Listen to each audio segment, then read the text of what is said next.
Sí, a mí la Semana Negra préstame por la vida. Pero por las conferencias, las presentaciones de los libros, las exposiciones...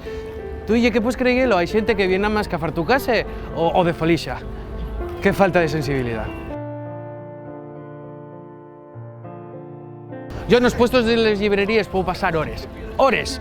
Hay clásicos, novedades, echas un huello en un yao, luego en otro... Pasas la tarde. Y además, dígolo siempre, hay que cuidar la industria cultural.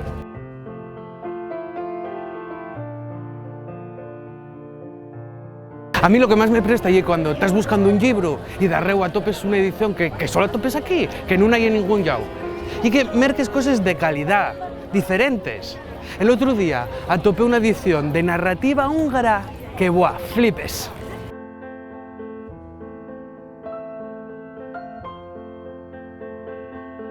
Yo paso el día de carpa en carpa. Préstame a conocer a los escritores que presentan los libros, sentirles sus historias...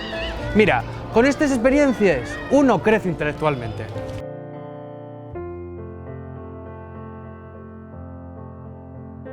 Lo bueno de la Semana Negra es que hay una convivencia y una solidaridad que flipes. Y es brutal, y es brutal. Y presta mucho venir aquí, porque hay mucha gente que está insensibilizado.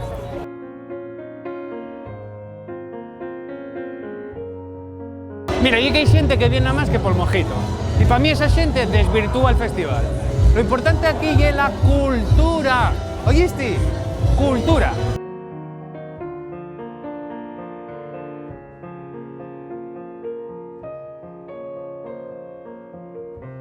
Lo guapo de la Semana Negra es que vienen autores comprometidos, ¿sabes? De verdad. No como esos escritores que están ahí apegados al poder, a ver lo que saquen. No, comprometidos.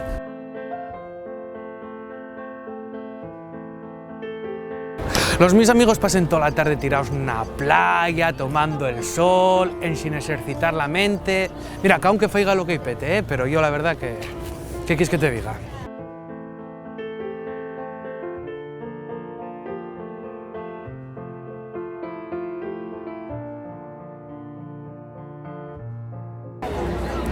Oye, marcho, que hay una charra de un poeta húngaro que ¡buah!, brutal.